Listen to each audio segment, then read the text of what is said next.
नमस्कार. कधीकधी असं वाटतं ना की सगळं जुनं मागे सोडून एक नवी कोरी सुरुवात करावी. पण हे खरंच शक्य आहे का? आज आपण अशाच एका गहन विषयावर बोलणार आहोत, पवित्र आत्म्याचा बाप्तिस्मा. आता हा फक्त एखादा धार्मिक विधी नाहीये, तर हे आहे एका संपूर्ण बदलाचं, एका नव्या आयुष्याचं पहिलं पाऊल. मग तोच प्रश्न पुन्हा येतो की एखादी व्यक्ती आपलं सगळं जुनं आयुष्य सोडून एक पूर्णपणे नवीन आयुष्य कसं काय सुरू करू शकते. बदलाच्या या खोल मानवी इच्छेचं उत्तरच आपण आजच्या या चर्चेतून शोधणार आहोत. ठीक आहे, तर मग सुरुवात करूया अगदी मुळापासून. हे जे परिवर्तन आहे, या आध्यात्मिक बदलाच्या आधी माणसाची अवस्था नेमकी कशी असते ते आधी समजून घेऊया.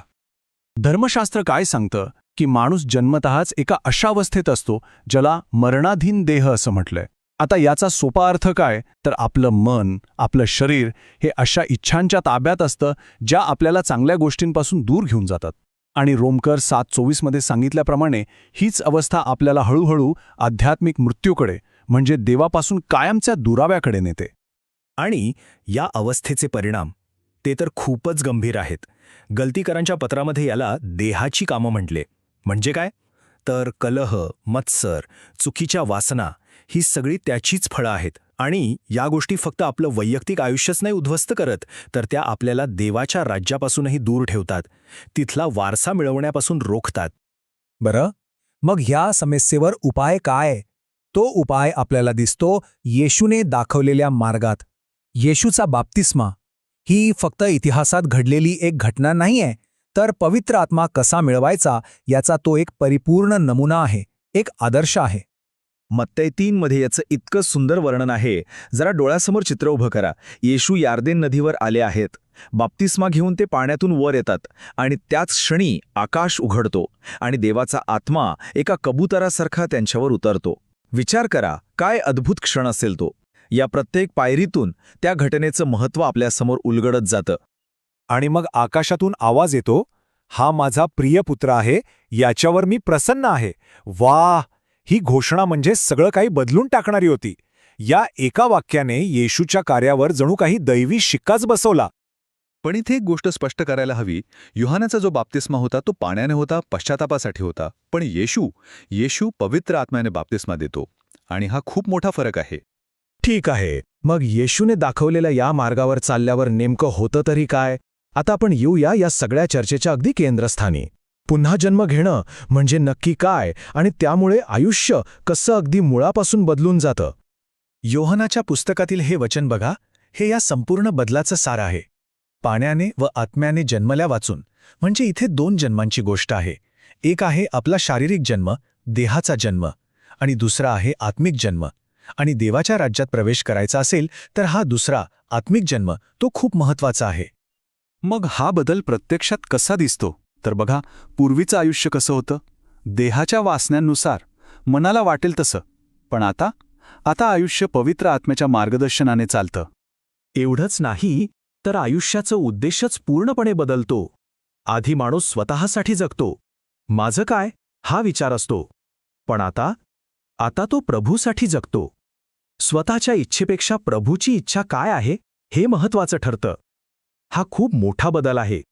आणि साहजिकच जेव्हा जगण्याचा उद्देश बदलतो तेव्हा आयुष्याला लागणारी फळंही बदलतात. पूर्वीच्या आयुष्याचं फळ काय होतं, शेवट काय होतं? मरण. पण आत्म्याने नवीन जन्म झाल्यावर आयुष्यात प्रेम, आनंद, शांती अशी आत्म्याची सुंदर फळं येऊ लागतात. जेव्हा आयुष्यात इतका मोठा बदल होतो तेव्हा त्याचा एक अजून खोल अर्थ असतो. तो माणूस फक्त बदलत नाही, तर त्याची ओळखच नवी होते. तो देवाच्या मालकीचा होतो, देवाची मालमत्ता बनतो. यासाठी एक शब्द वापरला जातो, अभिषेक. अभिषेक म्हणजे काय, तर पवित्र आत्म्याचं आगमन. हे अगदी एखाद्या शिक्कामोर्तबासारखं आहे. जसं आपण एखाद्या गोष्टीवर शिक्का मारतो की ही आता आपली आहे, तसंच देव आपल्यावर पवित्र आत्म्याचा शिक्का मारतो की हा आता माझा आहे. ही एक प्रकारची गॅरंटी आहे. आणि या शिक्कामोर्तबाचे अर्थ खूप मोठे आहेत. पहिला म्हणजे तारणाची हमी मिळते. दुसरं, हे स्पष्ट होतं की आपण देवाची मालमत्ता आहोत. तिसरं, आपल्याला एक विशेष कार्य, एक मिशन दिलं जातं. आणि चौथं, अंतिम न्यायाच्या दिवसापासून सुटकेचं वचन मिळतं. चला, आता आपण या सगळ्याच्या अगदी शेवटच्या आणि सगळ्याच महत्त्वाच्या उद्देशाकडे येऊया. हे सगळं घडतं तरी का? या सगळ्याच्या मागे अंतिम हेतू काय असेल? पवित्र आत्म्याच्या बाप्तिस्म्याचं या जगात, या विश्वात काय महत्त्व आहे? याचं उत्तर ऐकून कदाचित आश्चर्य वाटेल. या सगळ्याचा अंतिम उद्देश आहे सैतानाला खोटं ठरवणं. सैतानाचा एक जुना आरोप आहे. तो नेहमी म्हणतो की देवाने ज्या आज्ञा दिल्या आहेत ना, त्या माणसाला पाळणं शक्य नाही, त्या खूप कठीण आहेत. पण इथेच खरी गंमत आहे.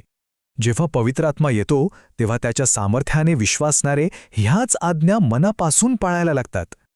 इतकंच नाही तर ते अगदी मरणापर्यंत त्या आज्ञा पाळून दाखवतात आणि हे सिद्ध करतात की देवाच्या आज्ञा पाळणं शक्य आहे. आणि असं करून ते सैतानाचा दावा खोटा ठरवतात. देवाचं वचन खरं आहे हे सिद्ध करतात. आणि शेवटी रोमकर 8:2 मधलं हे वचन बघा. हे या संपूर्ण प्रवासाचं सार आहे. ख्रिस्त येशूमध्ये जीवन देणाऱ्या आत्म्याचा नियम तुला पापाच्या व मरणाच्या नियमातून मुक्त करतो. म्हणजे पवित्र आत्म्यामुळे जे स्वातंत्र्य मिळतं ते आपल्याला पापाच्या आणि मृत्यूच्या गुलामगिरीतून पूर्णपणे बाहेर काढतं. म्हणून लक्षात ठेवा, हे फक्त एक नवीन आयुष्य नाही, तर हे एक स्वतंत्र, एक मुक्त आयुष्य आहे.